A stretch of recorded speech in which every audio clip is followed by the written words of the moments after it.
Hello বন্ধুরা, আজ আমি আপনাদের সামনে এসেছি আমার সেই শখের বাগান বাড়িতে। আজ আমি আপনাদেরকে দেখাবো 1 বছরের কাঁঠাল গাছে কি সুন্দর মুকুল ধরেছে এবং তার পরিচর্যা। বিশেষ করে এই ডিসেম্বর মাসে আজ লাস্ট হতে চলেছে। গাছের চারিপাশ খুব সুন্দর করে আগাছা পরিষ্কার করা, ঠিক আমি যেভাবে করেছি এইভাবে। আর বন্ধুরা, যদি খুব রুক্ষ জায়গা হয় তাহলে অন্তত 15 দিনের মধ্যে একবার করে জল সেচ দিন। ভেজা, আবার এমন না যেন হয় গোড়াতে জল জমে থাকে। কাঁঠাল বন্ধুরা জল সহ্য করতে পারে না, কিন্তু তার জলের খুবই প্রয়োজন হয়। হ্যালো বন্ধুরা, আজ আমি আপনাদের সামনে এসেছি আমার সেই শখের বাগান বাড়িতে।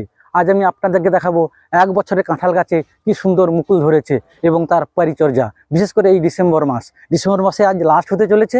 গাছের চারিপাশ খুব সুন্দর করে আগাছা পরিষ্কার করা, ঠিক আমি যেভাবে করেছি এইভাবে। আর বন্ধুরা, যদি খুব রুক্ষ জায়গা হয় তাহলে অন্তত 15 দিনের মধ্যে একবার করে জল সেচ দিন। ভেজা, আবার এমন না যেন হয় গোড়াতে জল জমে থাকে। কাঁঠাল বন্ধুরা জল সহ্য করতে পারে না, কিন্তু তার জলের খুবই প্রয়োজন হয়।